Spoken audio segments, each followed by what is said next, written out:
कुछ टाइम पहले मैंने एक वीडियो पोस्ट किया था। उस वीडियो का टाइटल था should you leave a high paying job in India and move to Europe. उस वीडियो में मैंने कुछ बहुत ही इंपॉर्टेंट टॉपिक्स कवर किए थे जिनके बेसिस पे आप डिसाइड करते हो कि आपको उस कंट्री में मूव होना चाहिए या नहीं होना चाहिए। लेकिन उसके अलावा भी बहुत सारी ऐसी चीजें होती हैं जो आपको तभी रियलाइज होती हैं जब आप उस कंट्री में मूव हो जाते हो। आपको लगता है अरे यहाँ तो ये होता ही नहीं है, अरे यहाँ तो ये होता है, अरे यहाँ तो ये ऐसे होता है। ऐसे ही कुछ चीजें हमारे साथ हुई और वही चीजें मैं आपसे शेयर करूंगा। मैं उन चीजों को छोटा इसलिए बोल रहा हूं क्योंकि सिर्फ उन्हीं के बेसिस पे आप कंट्री मूव नहीं होते हो, लेकिन वो छोटी छोटी चीजें इतनी सारी होती हैं और एक साथ मिलके वो आपकी लाइफ में मुझे लगता है कि बहुत बड़ा इंपैक्ट डालती हैं। सबसे पहला है वर्क आवर या फिर वर्किंग स्टाइल में बोल सकता हूं, जो इंडिया और यूरोप का बहुत ही ज़्यादा अलग है। तो पहले इंडिया की बात करते हैं। इंडिया में देखिए क्या होता है कि आप 9 से 10 बजे के बीच में आप ऑफिस पहुंचते हो, 11 साढ़े 11 के बीच में आप एक ऑप्शनल आपका कॉफ़ी ब्रेक और चाय ब्रेक होता है। 1 बजे आप खाना खाते हो, 1 से 2 के बीच में आप फिर लंच करने के बाद थोड़ा वॉक करते हो, बातें करते हो अपने ग्रुप में। उसके बाद आप फिर 4:30 4 साढ़े 4 के आसपास आप चाय पीने के लिए जाते हो। फिर आप 6 साढ़े 6 के आसपास आप फ्री होते हो और घर आते हो। लेकिन यहाँ पर बिल्कुल ही अलग है। यहाँ पर आप 8 से 8:30 के बीच में आप ऑफिस पहुँच जाते हो। तो 8:30 से मैं कंटिन्यूसली काम करता हूँ 12 बजे तक, और 12 बजे एग्जैक्ट लंच टाइम है यहाँ पे। 12 बजे आप लंच करते हो, 20 मिनट का आधे घंटे का लंच होता है। थोड़ी देर हम पिंग पोंग खेलते हैं। तो 12:45 आप मान लीजिए, या फिर मैक्सिमम आप बोल लीजिए कि 12 से 1 बजे का आप ब्रेक लेते हो, और 1 बजे से 4 से 4:30 आप कंटिन्यूसली काम करते हो, और 4:30 बजे मैं लॉग ऑफ कर लेना हूँ। और जब मैं लॉग ऑफ कर रहा हूँ तो मैं लैपटॉप घर नहीं लाता हूँ, क्योंकि मुझे पता है कि मुझे दूसरे दिन ऑफिस जाना है और काम करना है, और घर में मैं बिल्कुल काम नहीं करूँगा। तो जो 4:30 में आप फ्री होते हो ना, उसके बाद जो पूरी शाम आपकी है वो बहुत ही अच्छा एक्सपीरियंस है। आप 4:30 बजे घर आके आप चाहो तो कोई अपनी हॉबी परस्यू कर सकते हो, आप कोई भी नई स्किल सीख सकते हो, आप अपने बच्चों के साथ टाइम स्पेंड कर सकते हो, आप उनको रोज पार्क लेके जा सकते हो। तो जो शाम का 4:30 से 8:30 बजे का टाइम है वो आपका है। दूसरा जो मुझे सबसे बड़ा चेंज लगा वो मुझे लगा ट्रैफिक का, कम्यूटिंग आवर्स का। जब मैं बैंगलोर में था तो मैं ऑफिस को निकलने से पहले रोज गूगल मैप्स चेक करता था कि वो रास्ता कितना रेड है। लेकिन यहाँ पर ट्रैफिक बिल्कुल भी नहीं है। यहाँ पर मुझे पता है कि मेरा ऑफिस 3 किलोमीटर है और साइकिल से मुझे यहाँ से 10 से 15 मिनट लगेंगे। तो वो रोज मुझे पूरे साल भर 10 से 15 मिनट ही लगेंगे। और दूसरा साइकिल का सबसे बड़ा फायदा ये है, एक तो आपकी हेल्थ बनी रहती है, आपका मॉर्निंग वर्कआउट हो जाता है। दूसरा आपका पैसे बच जाते हैं क्योंकि वो बिल्कुल फ्री है, ना आपको टिकट के पैसे देने हैं, ना आपको फ्यूल के पैसे देने हैं। तीसरा वो एनवायरनमेंट के लिए बहुत अच्छा है। और चौथा, यहाँ पर साइकिल चलाना बहुत ज़्यादा सेफ है। इंडिया में आप साइकिल चलाओ तो आपके बगल से कोई भी गाड़ी निकल रही है बहुत तेज, या ट्रक निकल रहा है, तो बस निकल रही है, तो बहुत ज़्यादा डर लगता था। लेकिन यहाँ पर सेपरेट साइकिल लेन्स हैं, और जहाँ पर आपको रोड क्रॉस करनी है वहाँ पे प्रॉपर साइकिल के सिग्नल्स रहते हैं।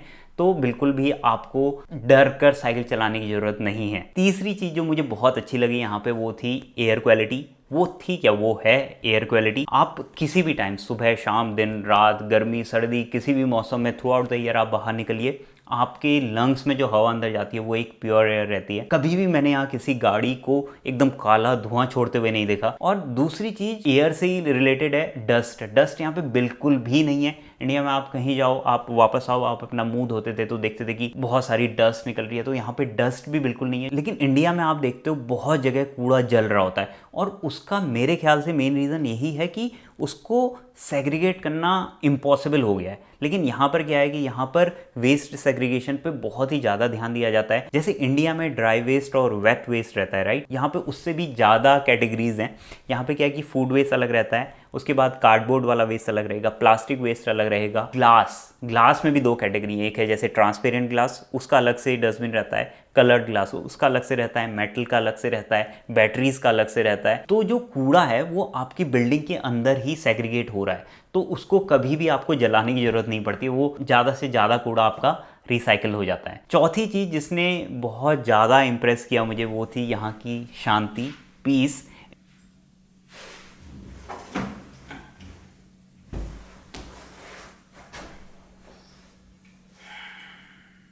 इंडिया में क्या होता है कि इंडिया में कोई ना कोई हॉर्न की आवाज़ आपको सुनाई देगी, कोई गाने चला देगा बहुत तेज। लेकिन यहाँ पर ऐसा नहीं है। यहाँ पर एक तो जो विंडोज़ हैं वो एयर टाइट हैं, तो बाहर थोड़ा बहुत नॉइज़ हो भी रही होगी तो आपको अंदर कुछ नहीं सुनाई देती है। और हॉर्न तो यहाँ कोई नहीं बजाता है, तो उसकी तो आपको चिंता करने की ज़रूरत नहीं है। तो जब शुरू में हम यहाँ आए तो हम सोते थे और सुबह उठते थे तो ऐसा था कि हम किसी की आवाज़ से नहीं उठे, हमारी नींद पूरी हुई है, हम तभी उठें, जो बहुत ही अच्छी फीलिंग है। चाहे आप मेडिटेशन कर रहे हो, चाहे आप आराम से बैठ के कोई बुक पढ़ रहे हो, तो बिल्कुल भी डिस्ट्रैक्शन नहीं है। फिफ्थ चीज़, पांचवी चीज़ जो मुझे बहुत ही अलग लगी, जो कि थोड़ा सा सिली है, वो है मच्छर। इंडिया में बहुत सारे मच्छर हैं, स्पेशली जहाँ से मैं आता हूँ, जिस शहर से मैं आता हूँ, बरेली, वहाँ तो बहुत ही ज़्यादा मच्छर हैं।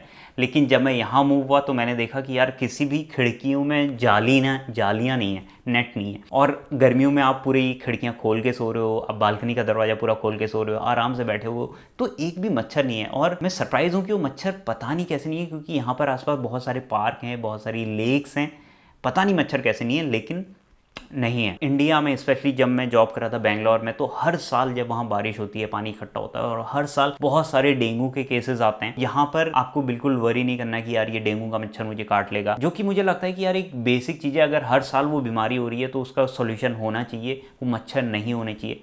मे बी यहाँ बहुत ज़्यादा ठंड है इसलिए मच्छर नहीं होते हैं, इंडिया का वेदर ट्रॉपिकल वेदर है वहाँ पे, इस वजह से बहुत सारे मच्छर होते हैं। लेकिन वो एक बहुत ही मेंटल पीस मुझे लगता है कि मुझे बिल्कुल भी मच्छरों के बारे में नहीं सोचना, या मच्छरदानी लगाने के बारे में नहीं सोचना, या फिर वो क्रीम जो लगाते हैं हम हाथों में उसके बारे में नहीं सोचना। छठी चीज़, जो सिक्स्थ चीज़ है, जो मुझे यहाँ पे बहुत ज़्यादा अच्छी लगी, वो लगी यहाँ पे जो ब्रेड मिलती हैं उनकी क्वालिटी और जो फ्रूट्स मिलते हैं उनकी क्वालिटी। इंडिया में मोस्टली आपको ज़्यादातर जगह वाइट ब्रेड मिलती हैं और कहीं कहीं पर आपको ब्राउन ब्रेड मिलती हैं, लेकिन यहाँ पर बहुत ही बड़ी वैरायटी है ब्राउन ब्रेड और वाइट ब्रेड की। तो आप डिसाइड कर सकते हो आपको कौन सी ब्रेड चाहिए। और जो ब्रेड हैं उनमें जो सीड्स रहते हैं, जैसे pumpkin seed, flax seed, chia seeds, वो इनग्रेन्ड रहते हैं। व्हीट के जो सीड हैं वो भी उसमें रहेंगे, ओट्स उसमें रहेगा। तो जो आप ब्रेड मॉर्निंग में खा रहे हो उससे आपको बहुत सारे न्यूट्रिएंट्स मिल जा रहे हैं, बहुत सारे अच्छे फैट आपको मिल जा रहे हैं। और अगर फ्रूट्स की बात करें तो इंडिया में क्या रहता है कि कुछ फ्रूट तो सस्ते रहते हैं, लेकिन कुछ फ्रूट बहुत ही ज़्यादा महंगे रहते हैं। यहाँ पर ऐसा नहीं है, यहाँ पर थोड़ा बहुत डिफरेंस रहता है फ्रूट्स में, लेकिन ऐसा नहीं होता कि कुछ फ्रूट बहुत सस्ते हैं और कुछ फ्रूट बहुत महंगे। तो आप सारे फ्रूट खा सकते हो, सारे फ्रूट टेस्ट कर सकते हो, डिफरेंट कलर के फ्रूट्स खा सकते हो। दूसरा कि जो फ्रूट्स की क्वालिटी है वो बहुत ही ज़्यादा अच्छी है। ऐसा नहीं है कि आपको एक पेटी से बहुत सारे फ्रूट छानने हैं, उससे आपको सेलेक्ट करना है कि अरे ये फ्रूट तो अच्छा है, ये गंदा है। तो मोस्टली सारे फ्रूट की क्वालिटी अच्छी ही रहती है। उसके बाद जो सेवंथ चीज जिससे मैं थोड़ा बहुत सरप्राइज हुआ, वो था कि यहाँ पर किसी भी चीज में मिट्टी नहीं है। जैसे अगर हम आलू की बात करें तो आलू में बिल्कुल भी मिट्टी नहीं है, पता नहीं कैसे। जैसे अगर हम जिंजर की बात करें तो जिंजर में बिल्कुल मिट्टी नहीं है, पता नहीं ये लोग कैसे साफ करते हैं, लेकिन उसमें बिल्कुल भी मिट्टी नहीं है, जो कि बहुत ही अच्छा रहता है। आपको वो दोबारा साफ नहीं करना। इवन मैंने ऑफिस में देखा एक बंदा गाजर का ऐसे पॉलिथीन लेके आया लंच में, वो गाजर सीधे उसी से खा रहा है, धो भी नहीं रहा है। तो इतने ज्यादा साफ यहाँ पे फ्रूट्स और वेजिटेबल्स रहते हैं। इवन पालक जिसमें बहुत सारी मिट्टी रहती है उसमें भी यहाँ मिट्टी नहीं रहती है। वो कैसे साफ करते हैं वो मुझे नहीं पता, लेकिन वो बहुत ही अच्छी फीलिंग है कि आपको इतना सारा धोना और पानी बर्बाद और टाइम बर्बाद वेजिटेबल्स में आपका नहीं होता है। एट्थ चीज, जो आठवीं चीज है, वो बहुत ही बेसिक है, वो है इंटरनेट और इलेक्ट्रिसिटी प्रॉब्लम। इंडिया में मोस्टली अगर बहुत तेज बारिश हुई, बहुत तेज आंधी आई तो लाइट चले जाती है, यहाँ पे नहीं जाती है, जो कि मुझे लगता है बहुत अच्छी चीज़ है। जब स्पेशली जब हम वर्क फ्रॉम होम कर रहे थे इंडिया में, तो लाइट चले जाती थी तो इंटरनेट डिस्कनेक्ट हो जाए, VPN डिस्कनेक्ट हो जाता था। तो यहाँ पर आपको बिल्कुल भी इस बात की चिंता नहीं करनी कि आपका इंटरनेट चले जाएगा या फिर इलेक्ट्रिसिटी चले जाएगी। ऐसे इंटरनेट के साथ भी था, आप इंटरनेट में वहाँ हर महीने पैसे देते हो, लेकिन कभी कभी के लिए सर्विसेज चली जाती हैं। तो यहाँ पर बिल्कुल ऐसा नहीं है। यहाँ अगर आप किसी सर्विस के लिए पे कर रहे हो तो उसका 100% बेनिफिट आपको मिलेगा। जो 9th चीज़ है वो बहुत ही बेसिक है। आप सोचोगे ये क्या बात कर रहा है, लेकिन वो बहुत ही ज़्यादा ज़रूरी है। आप उसको एक बार यूज़ करने लगोगे तो आपको लगेगा हाँ यार ये बात तो सही कर रहा है। तो वो है कि एक ही टैप से गर्म पानी और ठंडा पानी आना। आप कभी भी, मैं सुबह उठा, मैं जिम गया, मैं आया तो मैं सीधे शावर के लिए जा सकता हूँ। मुझे गीज़र ऑन नहीं करना, फिर वेट नहीं करना कि वो पानी गर्म होगा, या फिर मुझे ठंडा पानी पीने का मन है तो मैं टैप से सीधे ठंडा पानी पी सकता हूँ। तो वो चीज़ बहुत ही ज़्यादा कन्वीनियंट है। मैं ये नहीं कह रहा हूँ कि इंडिया में गर्म पानी ठंडा पानी मिलता ही नहीं है, मिलता है, लेकिन उसके लिए आपको एक एक्स्ट्रा दिमाग लगाना पड़ता है, उसके लिए आपको एक्स्ट्रा पहले से प्लान करना पड़ता है। ऐसे ही नेक्स्ट जो चीज़ है वो है डिशवॉशर।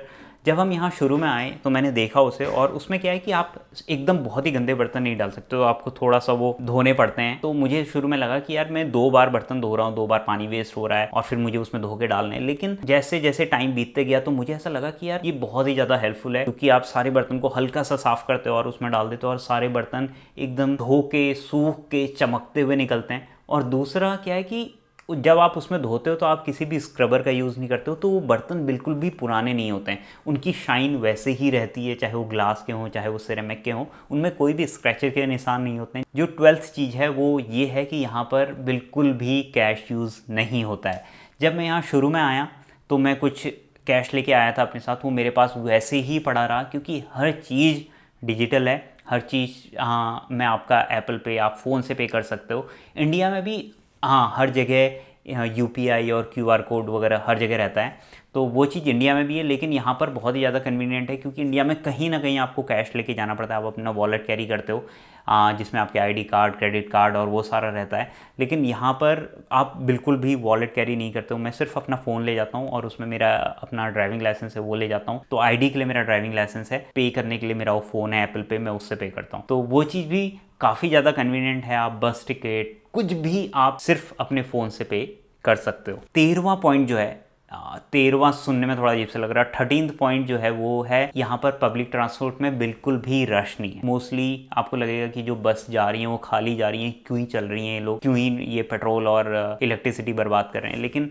वो बहुत ही ज़्यादा कन्वीनियंट है। आप कभी भी किसी भी टाइम में आप जाओ तो मोस्टली आपको सीट मिल जाती है। रश की बात हो रही है तो जिम में भी बिल्कुल ऐसा नहीं है कि भीड़ है। यहाँ पर मोस्टली जो जिम है वो खाली रहती है, और मैं तो सुबह जाता हूँ तो उस टाइम तो और भी ज़्यादा खाली रहता है, और बहुत बड़ी जिम रहती है, तो कभी भी आपको ऐसा मौका नहीं मिलेगा कि कोई आपसे बोले या आप किसी से बोलो कि ये मशीन इसके बाद मैं करूँगा। उसके बाद जो 15th चीज़ है, 15वीं चीज़ है, वो है यहाँ पर हर चीज़ का इंश्योरेंस रहता है। जैसे इस घर में हमें, इसका मैंने अलग से इंश्योरेंस ले रखा है, तो इस घर में कोई भी डैमेज होगा, अगर मान लीजिए इस घर में फ्रिज ख़राब होता है और उस फ्रिज में रखा हुआ सामान ख़राब हो जाता है, तो उसका भी मैं क्लेम कर सकता हूँ। मेरी साइकिल चोरी हो जाती है तो उसका मुझे पैसा मिलेगा। अगर मैं कहीं बाहर घूम रहा हूँ, मेरा फ़ोन किसी लेक में ड्रॉप हो गया या टूट गया, तो उसका मैं इंश्योरेंस क्लेम कर सकता हूँ। तो यहाँ पर एक होम का इंश्योरेंस है, उसके बाद चाइल्ड इंश्योरेंस है। वैसे जब बच्चे स्कूल में हैं तो उनका अलग से इंश्योरेंस रहता है स्कूल की तरफ से, लेकिन अगर वो स्कूल